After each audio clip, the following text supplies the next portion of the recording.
right, y'all. So for new listeners, I start every episode by singing a theme song or a song from the soundtrack of the movie or TV show that I'm reviewing. Unfortunately, today's nostalgic masterpiece does not have an associated recognizable song.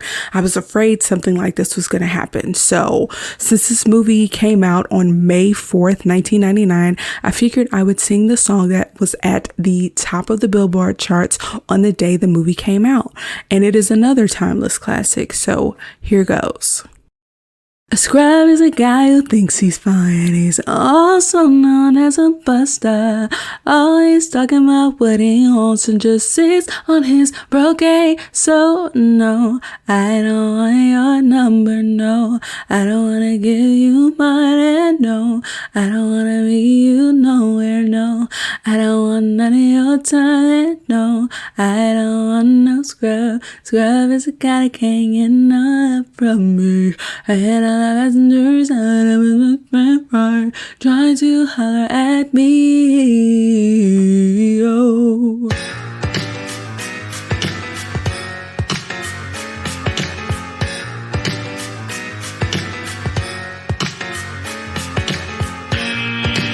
Welcome to Sup Media Reviews, the podcast that never needs spoiler alerts because it takes you back in time to relive the nostalgia of classic TV shows and films that you've probably already seen. I'm your host, Kiara, and each week I'll dive into the archives to bring you my take on movies and TV shows from at least 20 years ago. From cult classics to forgotten gems, I'll review them all and give my honest opinion on their impact and whether or not they still hold up today. Join me as we revisit the iconic characters, memorable moments, and timeless themes that made these shows and films so special. So take a break from adulting and get ready for a trip down memory lane with Sup Media Reviews. What is up, home slices? Thank you so much for tuning into Sup Media Reviews. I'm Kiara, and I am stoked to review the amazing 1999 film, The Mummy. The movie features Brendan Frasier as Rick O'Connell, Rachel Weisz as Evelyn or Evie, Patricia Velasquez as Anaxanamun, and Arnold Vosloo, Jesus, I mispronounced that probably, Vosloo as the Mummy. So here are some fun facts about the movie. Brendan Frasier nearly died during the scene where his character gets hanged. Rachel Weisz remembered that Y'all, it's Fraser, I believe. It's not Frasier. We put an I there just because our brains automatically do that. But I believe his last name is really pronounced Fraser. Brendan Frasier, according to Rachel Weisz, stopped breathing and had to be resuscitated. That is commitment, okay? The next fun fact is that the production had the official support of the Moroccan army, and the cast members had kidnapping insurance taken out on them. This fact was kept from them by Stephen Sommers, the writer of the film, and he didn't tell the cast members about the kidnapping insurance until after the shooting had finished. So I didn't know kidnapping insurance was a thing. And it probably was wise for the writer to not tell the cast, to alert them to the fact that there was kidnapping risk. I don't know. How do y'all feel about that? Would you want to know that there's a risk you could be kidnapped, or would you want to not be kidnapped and be relieved later on? I have no idea. You tell me how you feel. And the final fun fact is, despite the name of the movie, the title character was actually never mummified. His followers were mummified, but he was subjected to a very different death. And that's why he got those special abilities. So if you want to check out The Mummy, it is available on Peacock Premium as of the recording of this episode. Or if you're like me and you watch this movie multiple times a year, you can also buy or rent it from multiple different sources. So my personal connection to The Mummy is, there's a lot of things, okay? I freaking love this movie. Like I said earlier, I watch it multiple times a year. There are certain times where I'm just like, I don't want to watch anything new. I don't want to watch anything on YouTube. You know what? Let me just put on The Mummy while I fold these clothes or do X, Y, and Z. Y'all, I secretly call this movie The Yummy because Brendan Frasier and Oded Fehr. So Oded Fehr, I don't know if I'm pronouncing his name correctly, but Oded Fehr plays Ardith Bey, who is the leader of the Magi in this film. they are so nice to look at. Like, they look so good in this movie, especially Oded. Okay, like, I don't really go for face tattoos, but he looked good. He looked good in this movie. And then, of course, you have Rachel Weisz and Patricia Velasquez, who are also super beautiful. So this cast is just like a really beautiful looking cast. Okay, they look great. Another reason why I feel personally connected to this film is that it's a good adventure movie. I love a good adventure movie, and it also has a campy element to it that you can recognize that it doesn't take itself too seriously. Even though this movie is supposed to be about a mummy-induced apocalypse, it's also freaking hilarious and super campy. And it really is the best of both worlds when it comes to like this funny campiness that makes it comedic and also this like adventure movie. So I love that as well.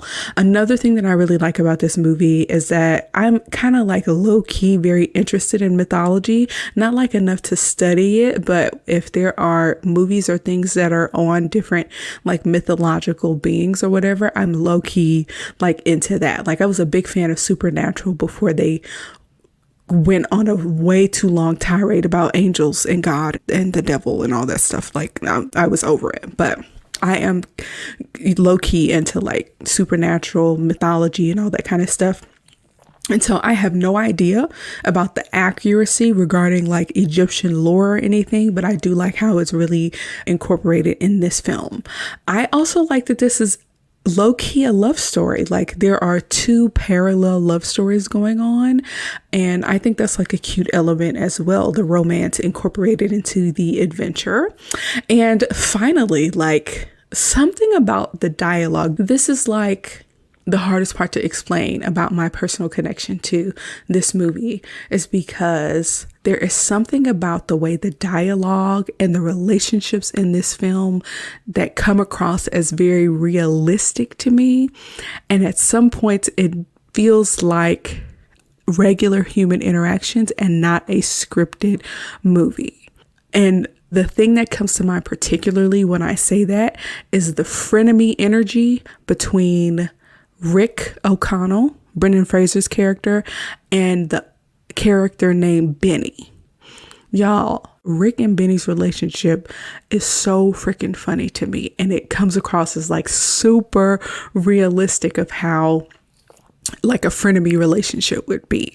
So yeah, those are the reasons why like I love this movie. And so I bought it, y'all. I went on, I think it was Amazon, and I purchased it, and I was like, I cannot be at the whimsy of these streaming executives to decide when I get to watch The Mummy for free. So I just decided to buy it. I literally watch it probably about 4 times a year. Like, this is one of the movies that, like, if I'm just in a mood or whatever, I'll just put it on. So I'm really excited to share my perspective on this movie. So let's chat. All right, so it's the opening scene, and we see ancient Thebes in all of its glory in about 1290 BC. We see a man named Imhotep, who we will eventually come to know as the Mummy. He is Pharaoh's high priest and the keeper of the dead. We also have Anuxinamun, who is Pharaoh's mistress. Apparently she was his favorite. She has like body painting all over her, and everyone else was forbidden from touching her. But Imhotep and Anuxinamun had like a little secret romance going on, and the Pharaoh ends up catching them because her body painting like was smeared or whatever. And by this point, they were like, we done messed up. The Pharaoh done caught us. We might as well kill him. And they kill him. And Anuxinamun is like, yo, I'm over this. I don't want to be his mistress no more. I'm in love with this high priest named Imhotep. And yeah, they killed the freaking Pharaoh. I don't think they did like the best job of showing the gravity of killing the Pharaoh. It's like low key killing POTUS. So yeah, like it's a big deal. So anyways, the Magi, who are the Pharaoh's bodyguards, come into the room, and Anuxinamun is like, Imhotep, you can go escape and you can resurrect me. Because if you remember, Imhotep is a keeper of the dead. And so she decides to stab herself and is like, I'm no longer, the Pharaoh's temple anymore. And then Imhotep escapes with his own priests. So later on, they steal her mummified corpse and takes her to Hamunaptra, which is the city of the dead, where they're going to do this ceremony to resurrect her. Hamunaptra is like the resting place for like the wealth of Egypt and all that kind of stuff. Like, y'all know, in mummification back in those days, they believed in resurrection, I believe. So they left riches there inside of the grave so that people who came back to life would have bank accounts. I don't know. So anyways, this was like the burial grounds for like a lot of important people and was rumored to have a lot of wealth. So Imhotep takes the Book of the Dead from its holy resting place. And of course, that made the gods angry because they're like, hey, put that book down. And he starts doing the ceremony to try to resurrect Anuxinamun. So he has her vital organs in their like ceremonial jars. But before he could complete the ritual, the Magi roll up in there and they stop him because they've been following him, right? And this was actually a good plan because Hamunaptra is where they actually mummified Imhotep's high priest.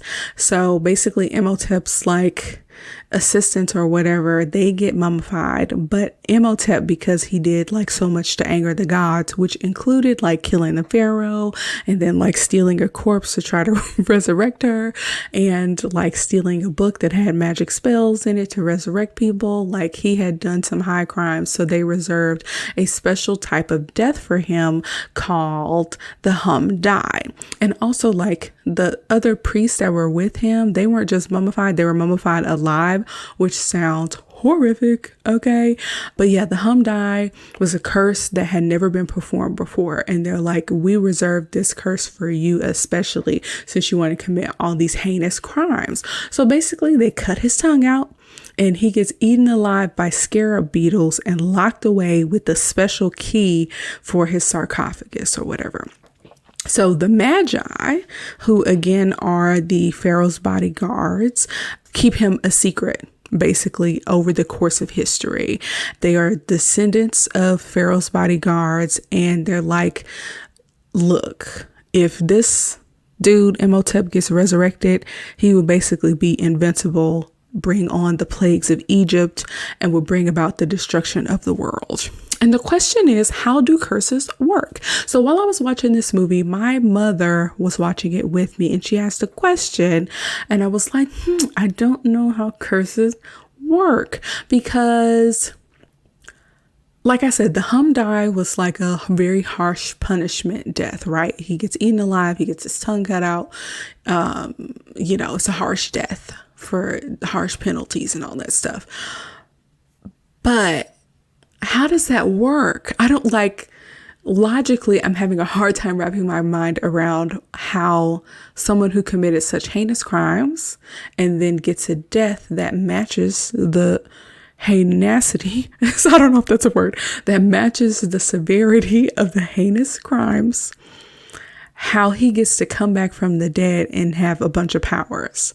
I don't know how curses work, y'all, but my best guess is that by performing this like unspeakable death ceremony on Imhotep, the Magi are taking a risk.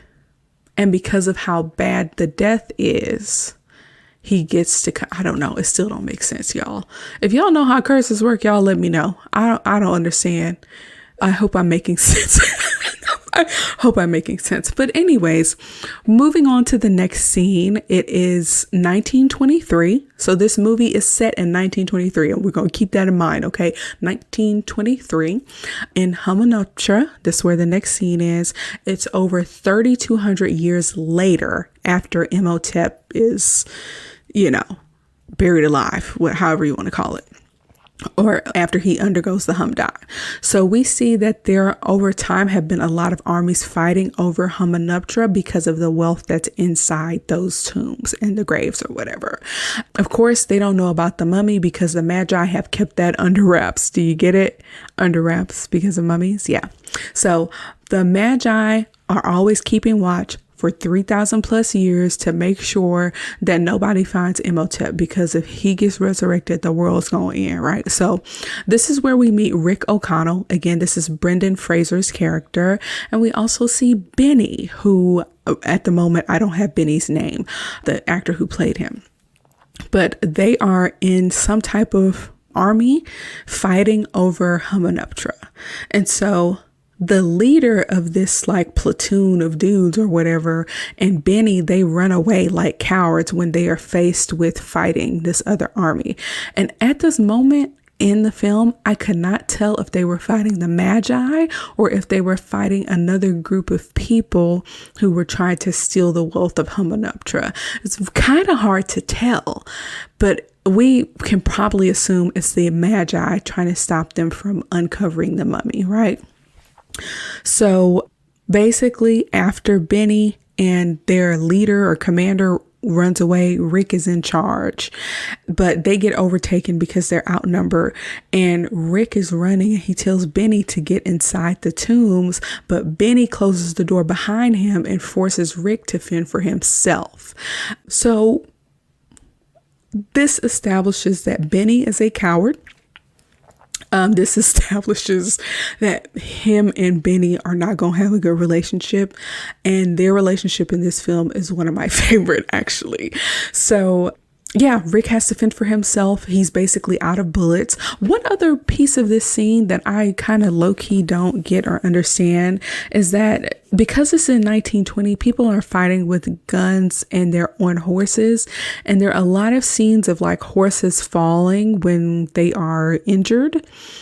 And I'm like, did any of these horses actually get injured in these scenes? I don't know how they film scenes like this where people are riding horses into battle and then the horses end up falling or X, Y, and Z. Like, I don't know how that works. I'm hoping that no animals were harmed in the making of this movie. So Rick ends up getting surrounded.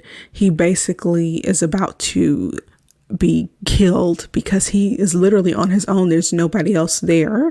But the horses get spooked and these other people leave. The people that were after him leave. And then something moves the sand that he's standing on to make this weird sandcastle structure that looks like a large face with an open mouth. So in this instance, if these are the Magi that were attacking Rick's platoon or squadron or whatever they are, the Magi do their jobs and they keep the creature from being discovered, and Rick heads into the desert alone, and the Magi don't even bother to kill him. Okay, they assume the desert will do the dirty work for them and that there's no way he could survive. And boy, were they wrong. But this scene is also where we're introduced to the character Ardith Bay, who again is the leader of the Magi and is very good to look at, even with the face tattoos, y'all. It's a good looking man. Anyway, so next up, it is 1926. So actually, most of the movie takes place in 1926. So this is 3 years after all the stuff that went down in Hamunaptra, right? So we are at the Museum of Antiquities and we meet Evelyn, who's played by Rachel Weisz, who's a librarian who ends up destroying all the bookshelves that are falling down domino style because she's lazy and has an accident with the ladder. So her being clumsy and getting into a lot of trouble is a recurring theme in the Mummy movies. And because she doesn't have enough field experience, she ends up getting rejected from an organization called the Bembridge Scholars. And this is something that will really advance her career. So she is a librarian, but she wants to be more than that. And the fact that she is a woman plays a part in that as well. So the curator of the museum comes in after he hears all the ruckus of all of the bookshelves falling over, and he sees the mess and he is so upset and he calls her a catastrophe. So it turns out that her parents were big patrons of the library, and we find out that she's a really knowledgeable librarian. She can read and write ancient Egyptian among like a bunch of other things. And so she hears something in the exhibit part of the museum and it startles her. And it's her ne'er-do-well brother, Jonathan, who uses a skeleton. This is supposed to be like an actual skeleton to scare his sister by like popping it out of a sarcophagus. So it's actually pretty funny. But her brother, Jonathan, has a penchant for gambling, women, and stealing stuff. So he's kind of like the opposite of Evie. He doesn't take life seriously, and he's basically fool-la-lying around, and he messed up his own career. They don't go into it. I don't know what Jonathan did, but whatever career he had was ruined. And Jonathan shows her a small box that he found. He says that he found it on a dig site in Thebes. It's obviously a really old box. And we see that this box opens up and has a map inside. And the map has the seal of the pharaoh Seti the first, who was said to be the richest pharaoh of all time. So they show it to the curator, and the curator is like, this is fake. It's hokum. They use the word hokum a lot, which is a word that I didn't know until a few years ago. I heard it on The Office and I was like, what the heck is hokum? What is that? So you learn a new word every day, whatever. So the curator is just being really dismissive or whatever. And he's like, there's nothing to this map. It's fake, whatever. Hamunaptra isn't real. But there's a lot of lore about the treasure that's buried there, again, because they buried these physical material possessions when they mummified people. So the curator burns the map on accident. Here are the air quotes when I say accident, and then warns them about people who have lost their lives searching for a city that's not real. So the curator is like, y'all thought y'all found something, but there really is nothing to it. So next up, Jonathan and his sister go to a prison in Cairo, because it turns out that Jonathan didn't find the box in Thebes. He stole it off of Rick O'Connell, Brendan Frasier's character. So to learn more, they go to the Cairo prison where Rick has been sentenced to death. They want more information about where this little box came from. Jonathan wants the riches, of course, and Evelyn, or Evie as they call her, wants to do research, and it's going to help her get some field experience so that she can be a Bembridge scholar. So we don't know why Rick is in jail, and we actually never figure out why he's there, but they suggest that he did something very lewd. When the guards bring him to meet Jonathan and Evie, he looks a hot mess. He looks like he's been in a 1920s Egyptian prison. He has a very like George of the Jungle grunge thing going on. He's fighting with the guards. Like, he doesn't have good manners. He calls Evie a broad.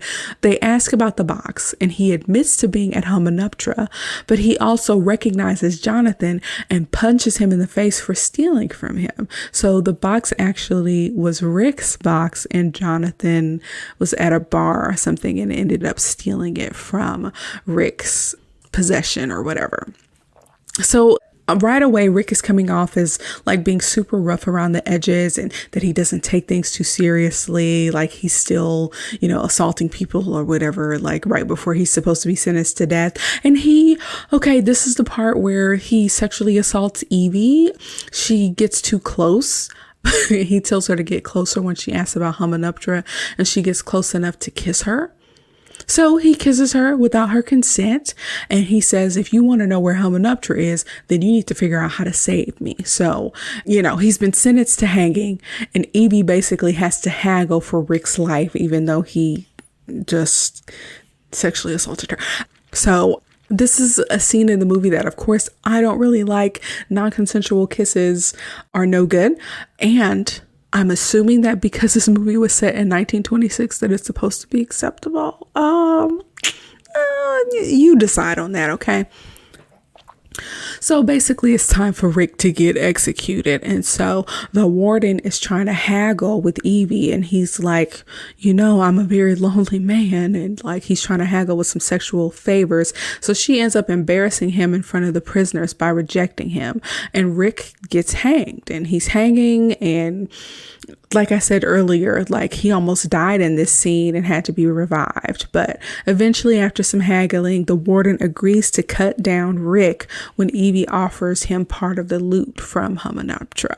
So he's super motivated by money, even though he's like a disgusting man. So in this next scene, we are at the Giza port and we see that they are taking a boat as the first leg of their journey to Hamunaptra. So Brendan Frasier shows up clean shaven and in decent clothes, and Evie is like, he cleans up good. She doesn't say anything, but her face says, he cleans up good. So she kind of thinks that he may be taking them for a ride, like maybe he's never been to Hamunaptra, but he's like, no, I was there, okay? And he was like, when we found it, we only found sand and blood. So the warden shows up kind of unexpectedly, and he's like, I'm here to protect my investment. So he's tagging along to make sure he gets his percentage of the loot from Hamunaptra. So we see that the Magi are on small boats approaching the boat that's carrying Rick, Evie, and a few other travelers. So they're on the water now, and the Magi are like sneaking on the boat, right? Because they know people are headed to Hamunaptra. So it's like, hey, we need to stop this from happening. And they are en route. Okay. So on this boat, we meet a few other characters, right? Like we meet a group of Americans that are also going to Hamunaptra in their own like treasure hunting journey. One of them has really horrible eyesight, which becomes important later. And they make a little childish $500 bet about which team can make it to Hamunaptra first. Is it Rick and his team, or is it the Americans, right? And we find out that the Americans have a guide who has actually been to Hamunaptra before. At some point, Rick finds Evie on the boat and she's just really disapproving of him. And Rick pulls out a bunch of weapons and tells her that there is evil under Hamunaptra, that it's been cursed. And we find out that she's looking for the Book of Amun-Ra that has secret incantations and is made of pure gold. So she gets a little curious and she asks why he kissed her, and she doesn't like what he says. He basically says, I was about to be executed, like I needed to get some action before I left this world. So she leaves in a huff, as she should. It was a little offensive, and we hear a startled scream, and come to find out it's Benny. Y'all, this is their first interaction we see of Benny and Rick since Benny basically left Rick to die back in Hamunaptra. And, you know, Rick is able to piece together that Benny is the one that's leading the Americans, and Rick pulls his gun on him. And Benny is like, I have to go with them to Hamunaptra and bring them back because they won't give me the rest of the money until we all get back to Cairo safely. So we find out that Rick tells Benny, like, I'm going back because this girl saved my life. Then Benny cracks a joke and Rick throws him overboard. Y'all, Rick is not playing with Benny. It's so funny to me because they don't hide that they're frenemies. There are moments where they seem pretty chummy, and then he just throws him over the side of the boat. And I don't know what body of water this is that they are on. I know they left from Giza, but I don't know where Hamunaptra is supposed to be. But there's probably hippos and crocodiles in this body of water. So it's not necessarily safe for him to be throwing people overboard. But we'll forget about that. We'll suspend our disbelief on that. Anyways, Rick obviously is still a little salty after being left to die in Hamunaptra, and rightfully so. So after Rick throws Benny overboard, he notices wet footprints that show someone walking onto the boat. So Evie is kind of dreamily getting ready for bed. She's pining over that kiss she had with Nick, and then she gets attacked by a Magi with a hook. She sees him in the mirror like Candyman, and he asking like, where's the map and the key? And she's like, what are you talking about? And then he spots it in her room, and then Rick comes in and starts shooting. Some more Magi start popping up, and then Rick like destroys a lantern, which basically lights the boat ablaze. Okay, so the boat is going up in flames. Evie ends up escaping the hook guy by poking him in the eye with a lit candle, and then this crazy scene ensues where there's chaos all across the boat, right? Like the Americans are enjoying shooting people way too much, like it's the OK Corral or something. And people are literally fighting for their lives, right? Like trying to figure out, where do we go from here? We're being attacked and the boat is on fire. Like, what's going on? They end up forgetting the key, which is the little box that Jonathan stole off of Rick. But Jonathan ends up retrieving it and actually throws the hook guy, the Magi guy with the hook, throws him into the fire on accident. So people are jumping off the ship. The Magi are getting shot. Some passengers are getting shot. Rick is like double fisting it with the guns. He's shooting Magi. He throws Evie overboard to save her life. He ends up having to fight for his own life and then finally jumps overboard. And the warden realizes that he has to jump overboard too. And so when the warden jumps overboard, I don't know why, but it's so funny because Rick tells him, he's like, I'm finna go get some help. And Rick jumps off the boat. And then the warden is like, dang, like his body language. He's like, dang, I gotta jump off the boat too. I don't know. This is part of like the feeling of this movie being actually real, of him having like a 10-second moment where he's like, okay, cool. Rick is going to go get somebody. Rick is going to go get somebody to get help. And then the realization that, oh no, he's not. That was a joke. I need to jump off the boat too. I don't know why that scene is so funny to me. So like I said, the Americans are treating the attack like the Old West, like it's the OK Corral, but they do end up saving Jonathan from the guy with the hook. So the boat is exploding, everybody's getting off, and now everyone, including the animals, are off the boat and trying to salvage what they can from the river. So they lose a lot of supplies and all that stuff. Benny tries to taunt Rick because his side of the river that he's on has all the horses. And then Rick says, looks to me like you're on the wrong side of the river. I don't know why it's so funny, but this is the frenemy relationship that I'm talking about. He's taunting him from the wrong side of the river. And it's just funny. I don't know. It's campy. It's campy. And I feel like this is how real frenemies would interact with each other. I'm super into it. Okay. So one of the bigger issues that I have with this movie is how disposable the Magi are. These people are literally trying to stop white people from destroying the world by reviving a mummy. And they've been doing that job for 3,200 years, and they just keep getting shot and killed in the pursuit of trying to prevent the apocalypse. And in this movie, they are being burned and shot and maimed and all that stuff. And it's like, they're just trying to do their jobs, okay? Like this job that has been handed down from their forefathers to protect white people from themselves. So I don't like how we're just disposing of them, okay? So basically, because they lost all of their materials and clothes during the boat attack, they have to head to a local market. So they get 4 camels. Evie gets some cultural clothing, which turns Rick on. Rick thinks she looks really beautiful in it. And this is just one of those things where like, wearing more clothes can make you more sexy sometimes, ladies.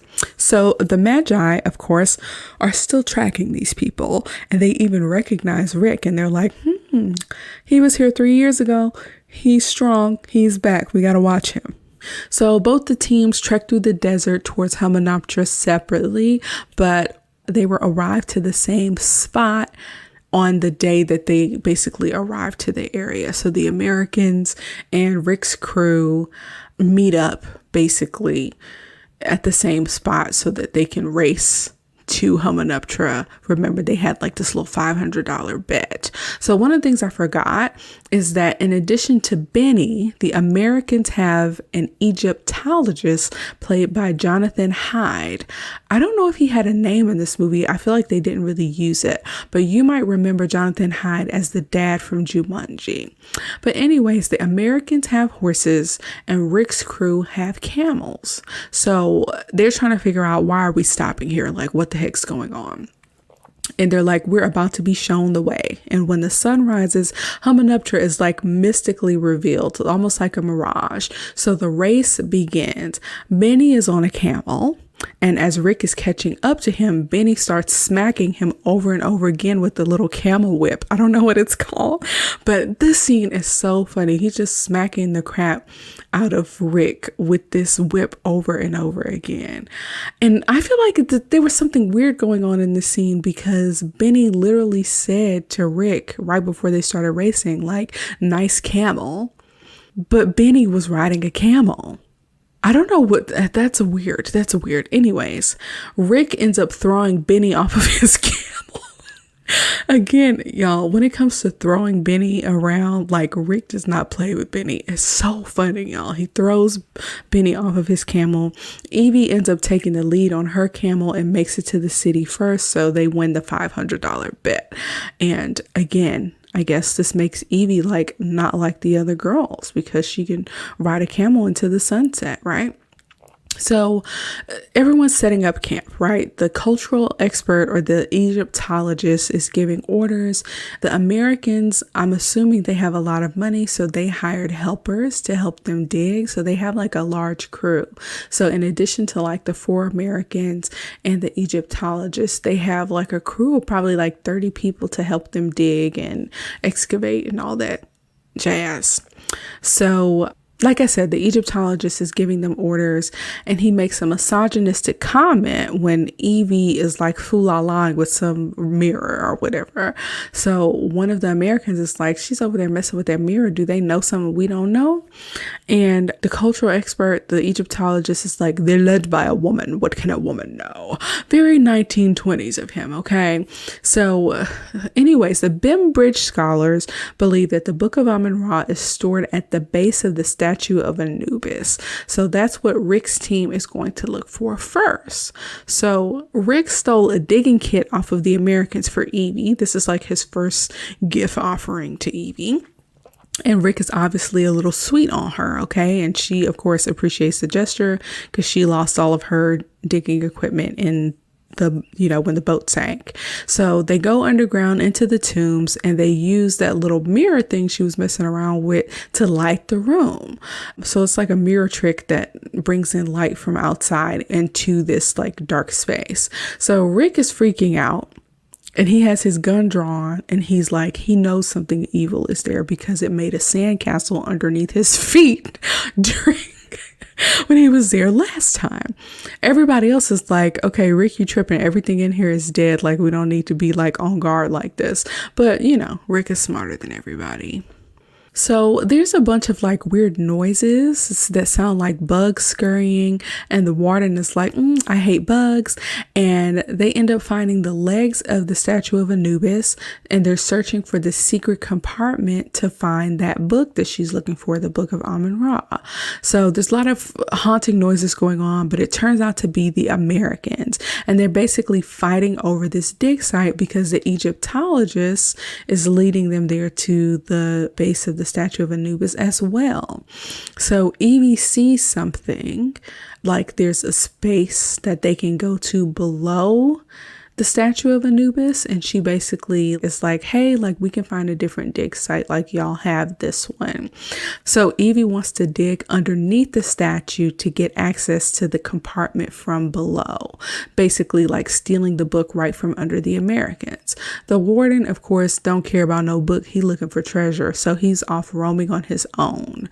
He want money, okay? So he finds these like bejeweled beetles. They're covered in blue gold. And we flip to another scene where the Americans have diggers. All right, they're digging at the base of the statue, and the Egyptologist is like, let's let the diggers open this compartment, all right? And when it opens, the diggers get melted with salt acid. So classic ancient Egyptian booby traps. How fun.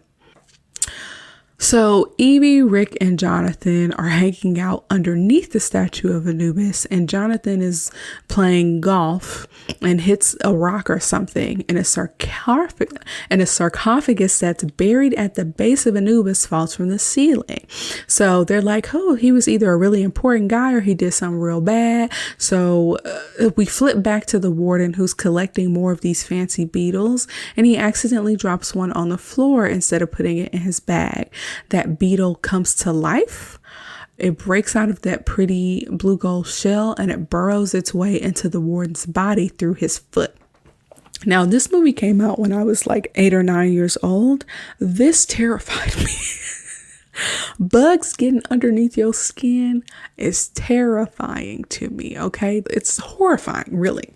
So you can see this beetle crawling underneath his skin, like even on his chest. The warden is going crazy because there's a bug underneath his skin.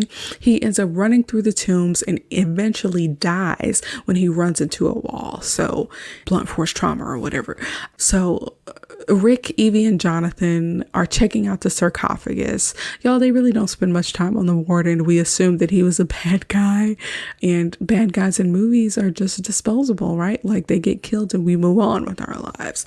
So Rick, Evie, and Jonathan do just that. They are checking out the sarcophagus. There's an inscription on it that says, "He who shall not be named." So we see that it's Voldemort. Yo, okay. Who's scarier, Voldemort or the mummy? Y'all let me know in the comments. So someone mentions a key, and Evie remembers that the man with the hook from the boat mentioned a key. And so the little box that Jonathan stole off Rick is the key, and it fits perfectly. So they use it to unlock the sarcophagus, right? So later on, Rick's crew finds out about the salt acid incident, and Jonathan and Rick thinks like, hey, it's an omen, maybe we shouldn't be here. But Evie again does not believe in any of that hokum and curses or whatever. And so we get a quick scare as Jonathan starts to rifle through the warden's bag because he had been putting those bugs in there, but it turns out he just had a broken bottle of whiskey or something, some brown liquor or whatever. So, you know, some people start getting drunk when they find this bottle. So the Magi attack them again. It's nighttime by now. Rick starts fighting and Ardith is fighting or whatever. And Ardith, the Magi leader, is going for Rick until Rick lights a stick of dynamite. And Ardith is like, okay, look, y'all got one day to leave. And then the Magi ride out, right? So the Americans think that because the Magi are attacking them, there must be a bunch of gold that they're trying to protect, like a bunch of treasures or whatever. And Rick is like, nah, they live in the desert. They want water. They don't care about gold. So Rick knows something is up. So everybody's getting wasted, right? Because they found this bottle of water. Evie is drunk. We hear a little bit more about her backstory. And Rick just really does not understand her motivations for wanting to be there. Everybody else is really motivated by greed, but her motivation is the pursuit of knowledge. We find out that her father was a famous explorer, that her mother was an adventurous Egyptian. And so Evie gets mad and does a monologue because Rick is acting like he can't understand why she would want to be there. And she's like, I may not be a gun-toting whatever, but I'm a proud librarian. And she gets ready to kiss him, but then she passes out from the liquor. So no kiss for you, Mr. Rick. It's the next day, and the chest that was buried at the secret compartment at the base of Anubis gets removed from the little salt acid incident, and the cultural leader reads the curse that's carved into the chest. Death will come on swift wings to whosoever opens this chest. There is one, the undead, who can consummate this curse. Kill openers of the chest, take their organs, regenerate, and bring a plague on this earth. Some weird wind comes through after he reads this inscription, and it frightens the diggers and Benny. Okay, Benny is like, I am out of here. Now, this is one thing I will say about Benny. Benny is a snake. Benny is a coward. And Benny is a survivor, okay? Sometimes you got to be a snake and a coward to survive, all right?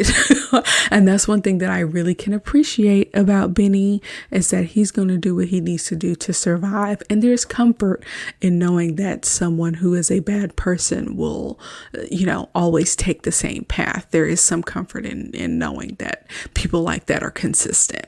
And that's one of the things I really enjoy about Benny. So anyways, Benny and the other diggers leave, and the Egyptologists and the 4 Americans open the chest, obviously. And simultaneously, we see Rick is opening the sarcophagus with the key, and a juicy mummy pops out. We find out that he was condemned in this life and the next, and there were scratch marks inside of the sarcophagus, and he scratched in a message that said, "Death is only the beginning." This man was buried with beetles that ate him alive, and he had time to scratch in a message. That's the power of anger, I guess. I don't know. So anyways, we go back to the chest situation, and the message that was left is that death is only the beginning. So we go back to the chest, and inside they find a book of the dead, and the cultural expert, the Egyptologist guy, is excited, but the Americans are mad. They're like, "Oh, we don't want no book. Like, we ain't come here. There's books in America, whatever." And one of them ends up kicking the chest out of anger, and the side of it opens, and we find a number of jars. I believe there are 5 of them that have the organs of Imhotep in them. So these are very pretty, like nice artifacts. So the Americans are excited about them, excited that they'll be able to sell them and that they'll have some value. So Evie is like walking through the camp later on that night, and she sees that the Egyptologist has the book, and she recognizes that it's locked and needs a key, which is the same key that they used to open the sarcophagus. Now, the funny part of this is that they use the same key for everything.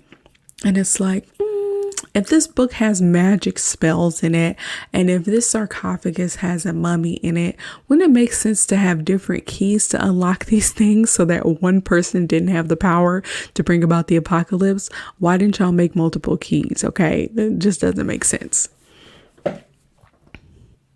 So the Americans taunt Rick's team for only finding a mummy, and we learned a little bit more about the Hamdai. We learned that the bugs ate Imhotep alive, and that if he ever arose, he would bring the 10 plagues of Egypt. We already knew that. But Evie, who is a glutton for knowledge, ends up stealing the Book of the Dead from the Egyptologist, and she uses the key to open it. So Rick catches her stealing the book, and we see that it's the Book of the Dead that was buried at the base of Anubis, and not the book she was looking for, which is the Book of Amun-Ra. So Rick is like, maybe we shouldn't do this. He doesn't have a good feeling about it. And as a person who trusts his instincts, that makes a lot of sense. But, crazy, clumsy Rachel Weisz is like, nobody ever got hurt from reading a book. So she flips immediately to the incantation that will wake up Imhotep and brings the mummy back to life. And the Egyptologist is like, "No, you shouldn't read from the book," which is one of the best delivered lines in this whole movie, y'all. So yeah, this is where things get a little hairy, y'all. And right away, the mummy awakens, and a plague of locusts comes to attack Hamunaptra. It's a huge freaking swarm, and people start rushing inside the ruins to get away from the bugs or whatever. The diggers get attacked. The Egyptologist dude is covered in locusts, and he's like, "What have we done?" And in the chaos, the blind guy who's running or whatever, the guy who has to wear glasses because he has really poor eyesight, he ends up falling, and his glasses fall off his face, and they get destroyed by someone who's running. So he's basically the prime target to be attacked by Imhotep because he's defenseless and is not going to be able to get away as fast. So this actor did a fantastic job of embodying fear. Okay. I literally felt the sorriest for him because he really was like the sweetest American. Imhotep ends up attacking this man and takes his eyes and his tongue. And unfortunately, because this man has poor eyesight, Imhotep has poor eyesight as well, which, comes up later on in the movie. Rick, Evie, and Jonathan get met with this little volcano of the man-eating scarabs, and Rick is shooting at them because shooting at bugs is super effective. Evie ends up getting separated from the guys and falls into this secret passageway, and now they have to figure out how to find her. So Evie is walking around and ends up finding the guy who got his tongue stolen, and the mummy is right there. And because he has crappy eyesight, the mummy calls her Anuxanamun. So more beetles come. We switch over to a scene with Rick and Jonathan, and we see the beetles, like, in just a matter of seconds, devour one of the diggers. And the mummy is like trying to convince Evie to come with him. And some of the Americans and Rick find Evie with the mummy, and Rick screams at him and shoots him and thinks he mortally wounds him, and they exit the ruins, and the Magi confront them, and they're like, we've been protecting these ruins for over 3,000 years. And they bring out the guy who had his tongues and eyes stolen, and they're like, hey, what did you do to our friend? And Rick is like, hey, I killed that mummy dude. And Ardith, again, the leader of the Magi, is like, this mummy is not human, okay? He's never gonna eat. He's never going to sleep. He's never going to stop. And basically, the Magi rescued the guy whose tongue got stolen before the mummy could finish him off or whatever. I don't know how that happened. That was a little strange. Like, I don't know why the mummy didn't finish that guy off, because he totally could. It makes the story more interesting. So next up, we see Benny, who I low-key forgot about in all of the confusion. And y'all, I love this scene. He comes face to face with the mummy, and he is afraid. He is so scared. So he starts taking out necklaces from different religions and starts saying prayers in like different languages. It's very funny. I think he starts off with Christian, with like a crucifix or a cross.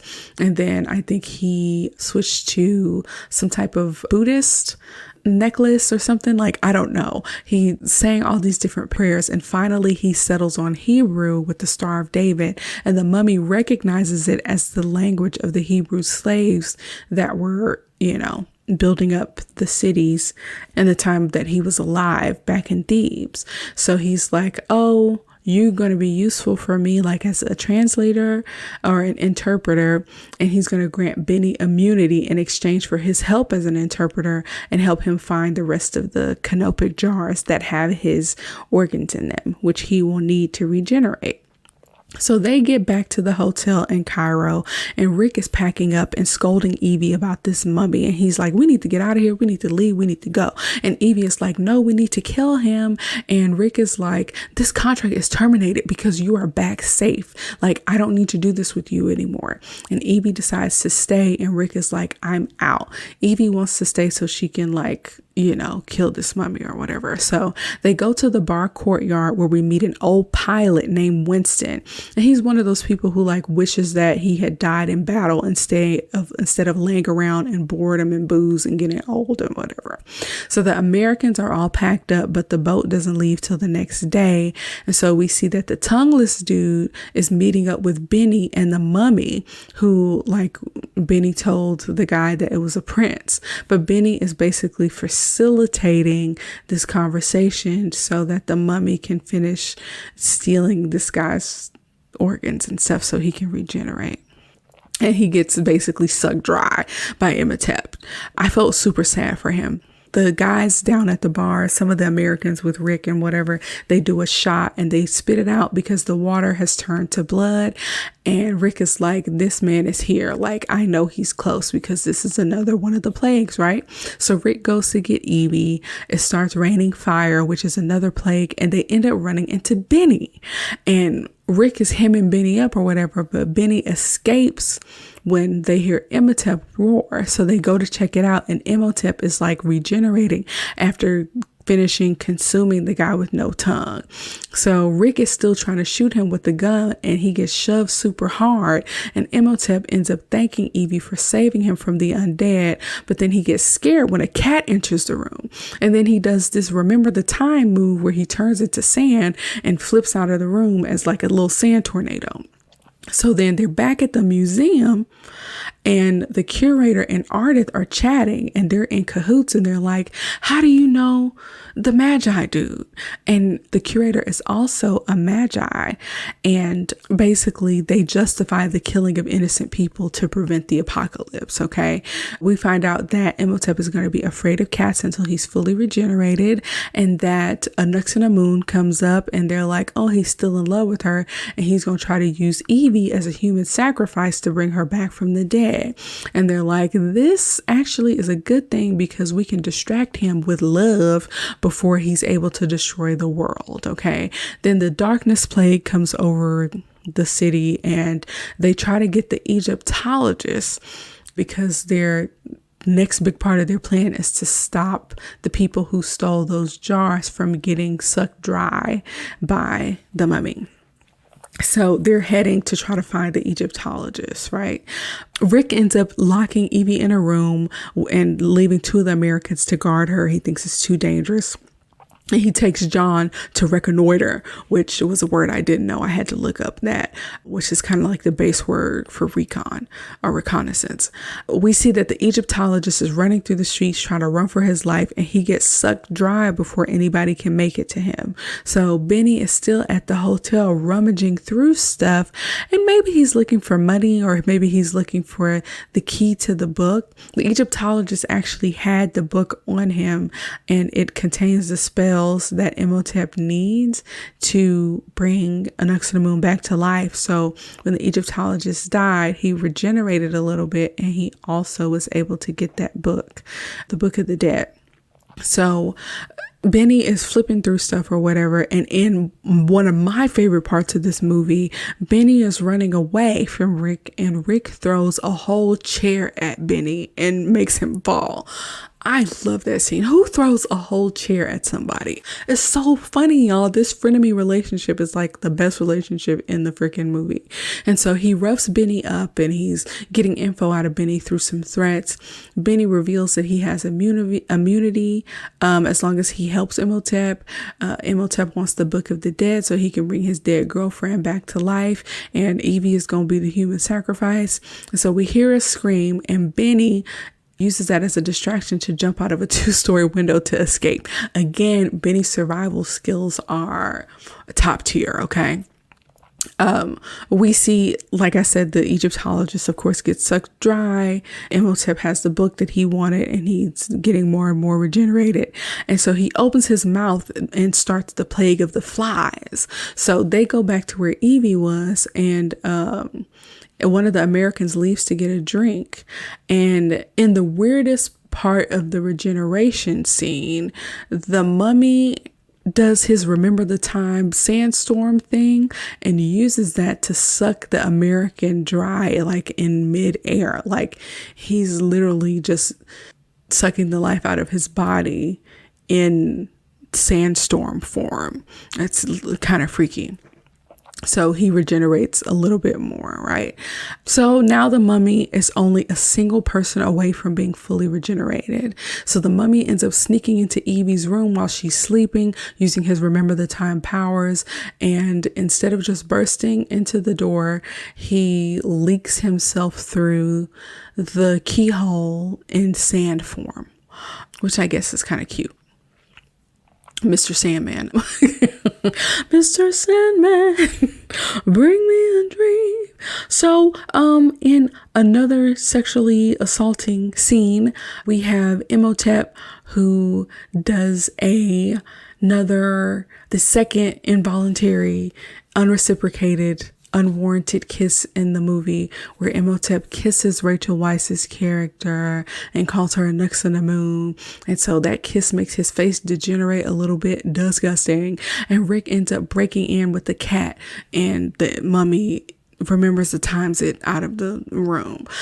First off, I don't think Rachel Weisz was grossed out enough after having kissed the mummy. It was pretty disgusting.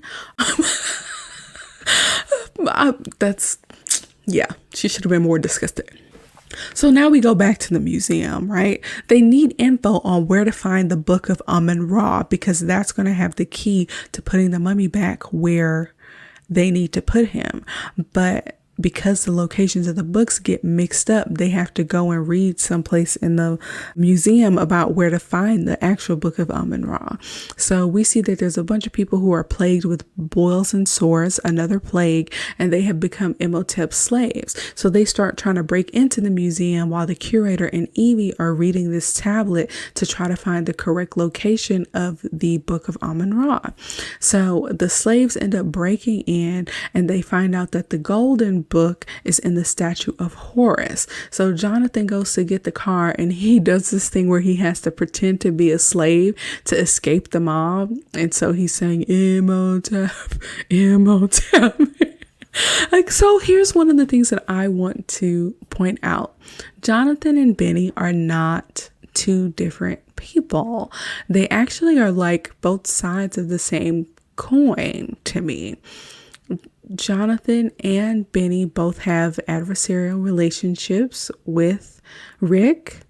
They both get on his nerves. They both annoy him. And they both have these really interesting survival skills and like loose morals about what stealing is and about cowardice. Like, they really are the same person. And the only thing that makes Jonathan different is that he has someone to care about, his sister. He has other time to the world. So Benny and Jonathan really are the same character. So Jonathan gets the car, the rest of the crew hops in the car, and Benny ends up snitching that they're getting away. The slaves end up chasing the car. They drive through a town and they come face to face with a different mob of slaves. And Rick makes Jonathan gun it through the mob, so they have to fight and drive at the same time. And it's a good scene, but unfortunately the last American gets captured and dragged out of the car. So Imhotep comes around, sucks him dry, and is officially fully regenerated. You know, that guy was really afraid too, and he tried offering up the jar, and Benny is like freaked out by the sight of this man getting sucked dry, and you can tell that Benny is scared too, but he's doing what he got to do to survive. So the car gets wrecked, they're surrounded by the slaves, and the fully regenerated creature approaches with Benny interpreting for him. He basically is saying, Evie, you got to come with me, take my hand, and I'm not going to kill your friends, right? Evie goes with him. They say, live today, fight tomorrow. Same advice that Craig's daddy gave him on Friday. And Imhotep leaves with Evie, and he then instructs the crowd to kill her friends, even though he promised that he wouldn't. So Benny ends up taking the key from whoever had the key. I think it might have been Jonathan. The crowd ends up circling them, and Rick ends up finding a sewage drain for them to just escape out of. And unfortunately, the curator is so caught up in like fighting the slaves with the sword that he gets attacked and, I'm assuming, killed. Not really sure how. These mobs of slaves didn't have weapons, so maybe they just stomped him to death. Who knows? So next up, we see Rick, Ardith, and Jonathan approach Winston, who we met earlier in the bar, the guy who was in the army and wished that he had gone down in the flames and glory of previous battles. And they're like, Winston, we need you to do a final journey. And Winston is all but too happy to like have his last hurrah to be like saving the damsel in distress. It really doesn't take much convincing to get Winston, a pilot, to fly them back to Hamunaptra. So Rick is on the plane, manning the gun. Jonathan and Ardith are each tied to two of the wings while flying, which is totally unrealistic. They end up seeing this abnormally large sand tornado, and it's the mummy doing the remember the time thing. And he basically throws Evie and Benny out of the tornado, and he regenerates back into his like human form. And y'all, in this scene, his body looks amazing. Like, we don't have a lot of footage at this point of him being his fully regenerated self, but he's wearing like a robe with like no shirt, and then he's wearing like his loincloth situation, and he's not super cut or chiseled. Like, he doesn't have like a whole bunch of definition, but he has like the broadest shoulders. Like, his body looked really good in that scene. Looked great. So basically, he used the sand as a form of travel to get back to Hamunaptra really quickly, and they see a plane, and I find that it's very strange that the mummy recognizes what a plane is. This man died back in like 1290 BC. How does he know what modern technology looks like? And how can he assume that's Rick and not some new age bird? He's not confused enough by modern things, I'll say. Anyway, the mummy gets mad. He sends some sand, like a big wall of sand, to bring down the plane, and you can see his face in the sand. And Evie has to do the third non-consensual kiss in this movie to distract the mummy and end the sandstorm, but the plane ends up still going down and Winston ends up dying, presumably from the impact or a heart attack. Then some quicksand devours the plane, which, is there quicksand in the desert? Quicksand is one of those phenomenons that, like, I feel like you only really see in the movies. Like, I would imagine that they really exist, but in the desert, does quicksand exist? That's scary, y'all. Anyways, the quicksand, like I said, devours the plane, but not before they can get the little machine gun off of it. So they have like a nice big weapon to use. So basically they get back in the tombs and Evie warns Benny, you're going to get your comeuppance. And Benny's like, whatever. We see Jonathan is standing around while Rick and Ardith are like moving rocks to gain entry into the ruins. This is like a different spot from where they were before. They finally, no. So this is a different spot from where they are before, but they need to move a bunch of rocks to get into a different entrance. And so Jonathan notices there's scarabs that are in blue gold on the wall, and he puts it in his hand and it ends up burrowing into his skin. And they open his shirt or whatever, and Rick has to flick the bug out of his skin with a knife, and then he shoots the bug because that's the best way to kill bugs. And the shot ends up alerting Imhotep. So Imhotep releases some of the mummies from a wall to attack Rick and his friends. And he tells them like, hey, wake up the other creatures.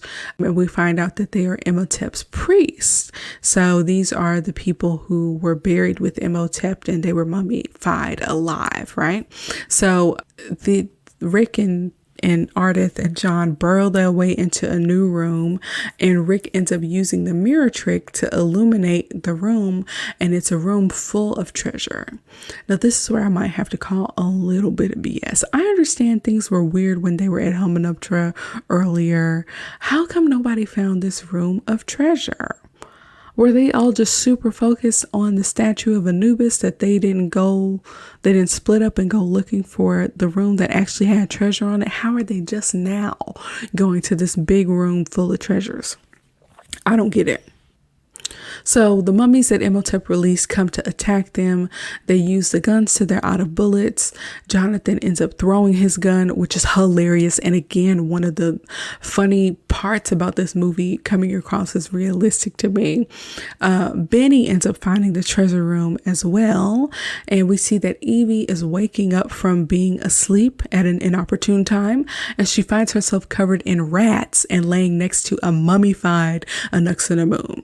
Rick uses Ardith's beard to light a match so he can blow up some of those mummified priests. John finds the statue of Horus to retrieve the book of Amun-Ra. So Benny starts picking up treasure. He's loading up this really reluctant camel, and he's like trying to figure out, should I just leave with the treasures that I have? But he decides to be greedy and go back for more treasure, which ends up being his the end of his life, really. What I mean by that is that it seals his fate. There we go. So more priests end up surrounding Evie so they can begin the ritual of bringing Anaxinamun back to life. So Ardith is like, y'all need to go and get Evie and like kill this mummy or whatever.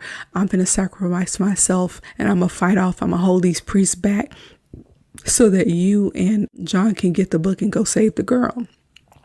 So they use more dynamite to break through a wall to make it to Evie, and the ceremony of bringing this woman back to life is happening. A soul arises out of this like nasty pool of black liquid, and it goes into Anaxinamun's mummified body, and she comes back to life. So Imhotep is about to kill Evie as a sacrifice to bring Anaxinamun back to life, but Jonathan comes with the book and he's like, hey, I got the book. And Evie's like, well, you have to open it and read it so we can send him back, but the key is inside his robes. So Imhotep tries to go after Jonathan because Imhotep knows that this book can send him back. And Rick ends up coming and is fighting the priest in this really silly scene. He like kicks a mummified priest in the nuts, and he ends up almost dying because these mummies almost, murder him with a tombstone, whatever. It's a really stupid, silly scene, and the graphics are pretty bad for today's standard, but decent for the standard back then. And definitely better than when we see The Rock as the Scorpion King in the sequel. Oh, that was horrifying. Horrifying graphics. But let's stay on topic. Jonathan says an inscription on the front of Amun-Ra and awakens these super agile warriors who are actually pretty scary and have the abilities of crawling on walls and whatnot. They have very sharp weapons, and Imhotep uses them to attack Rick. So John has to finish the inscription so he can control them. So Anck-su-namun is attacking Evie because she has to finish the ceremony. If Anck-su-namun wants to come back to life, she has to kill Evie as a human sacrifice, right? So Rick is running from these like superhuman warriors who are climbing on the walls, and the last symbol for the inscription is a stork, and Jonathan does not remember what it is, and he asks Evie, what is it? It's a stork, and she's like, oh, it's Amenophis or whatever. So he finishes the inscription just in time before the superhuman warriors or whatever end up killing Rick. So Jonathan orders these warriors, these mummified warriors, to kill Anck-su-namun. And so they do kill her, and Imhotep is mad, and he tries to strangle Jonathan, and Rick comes over and chops his arm off so that Jonathan can be released. So while all of this is going on, Jonathan is able to get the key out of Imhotep's robes. This is a callback to the fact that Jonathan actually is really a pickpocket and is able to take things from people without them noticing. So his pickpocketing skills have come in handy. Nice. So basically, the mummy reattaches his arm, and Imhotep is attacking Rick, just throwing him around like, you're causing me too many problems. I'm going to throw you from the window to the wall or whatever. Evie and Jonathan open the book, and she finds the inscription to kill the mummy while Rick is getting thrown around like a little rag doll. And so Imhotep is about to kill Rick. He starts to open his mouth super large, and Evie finds its inscription again just in time, and she reads the inscriptions and finished it, Yatuwe, Yatuwe, something like that. And the chariot, this ghost chariot, comes through and steals some version of Imhotep, and it's like, Imhotep ain't dead, he's still walking around, but we find out that he is now mortal. Whatever that chariot stole from him is what was making him immortal. So he basically walks over to Rick to fight him, but Rick stabs him with a sword, and he dies from blood loss.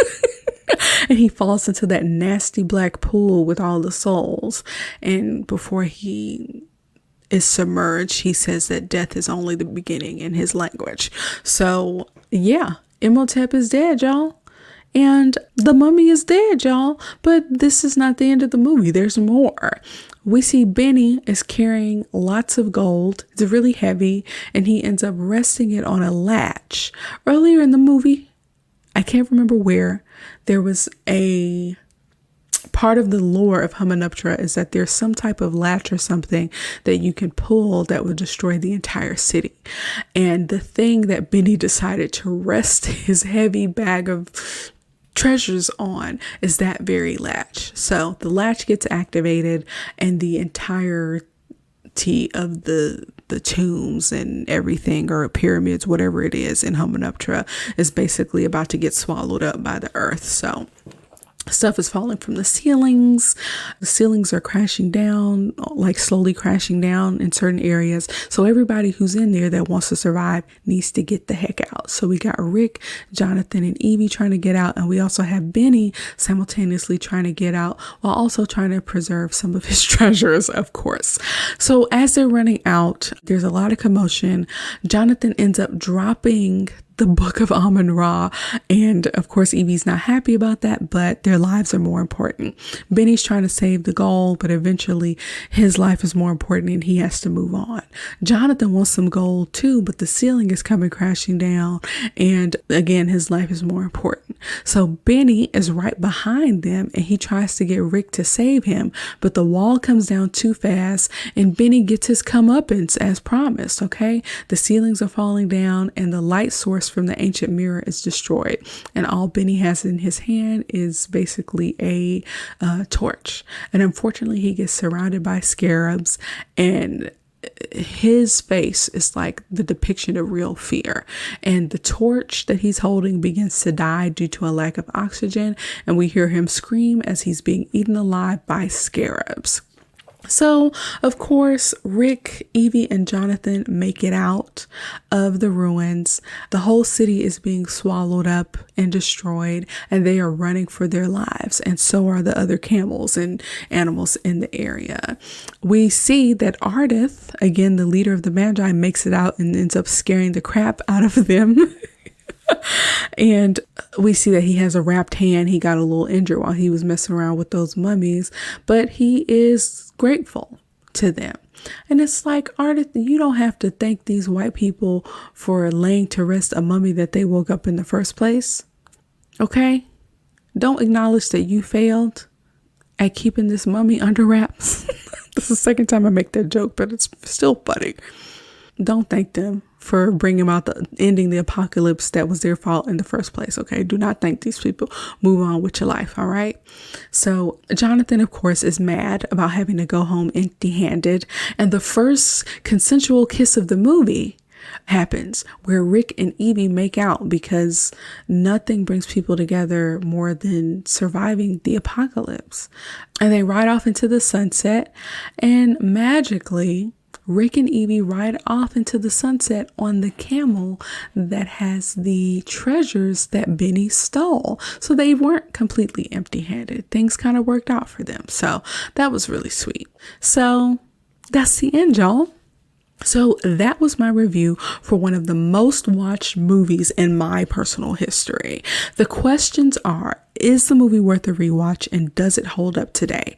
The answers are yes and yes. Now, while there were a number of non-consensual kisses in the movie and a little bit of old school misogyny, I chalk most of that up to the fact that this movie was set in the 1920s and that behavior was acceptable, more acceptable then. Still not cool, but like, it's literally the extent of the inappropriateness in this movie, unless you are well aware of Egyptian mythology and lore, and it's inaccurate, and I can't speak to that, okay? So besides all of that, it's a wonderful action movie with tons of beautiful people in it. There's an easy to follow storyline for the most part, and they have two parallel love stories that have very different like endings and beginnings. And for a split second, I considered reviewing The Mummy and its sequel, The Mummy Returns, in the same episode, but I loved this movie and the second movie so much that I knew that each one is going to need its own special episode. So later on, I will come back and review The Mummy Returns, which features a very bad CGI'd The Rock, Dwayne Johnson. Dwayne Johnson has never looked worse than the Scorpion King. Now that I think about it, this is totally an aside, totally unrelated. The Rock is Black and Samoan. Twice he has been featured in movies that are near and about the Middle East, as if he's from that region, including like Scorpion King, right? Or Mummy Returns and Scorpion King, which are linked personally, would score it higher. But we all know that the haters gonna hate. Thank you so much for listening to my review of The Mummy. In the next episode, I'll be reviewing the 2001 hit movie Princess Diaries, featuring Anne Hathaway and Dame Julie Andrews. Peace out. Thanks for listening to Sub Media Reviews. I hope you enjoyed our trip down memory lane just as much as I did. If you have any suggestions for movies or TV shows you'd like me to review next, or if you just want to share your thoughts on today's episode, you can find us on Instagram, Facebook, YouTube, and Pinterest at Sub Media Reviews, and on submediareviews.com. Don't forget to subscribe to the podcast so you never miss an episode. And if you have a moment, please leave a review on your favorite podcast platform. Your feedback helps me improve the show and spread the word to new listeners. So until next time, peace out, home slices.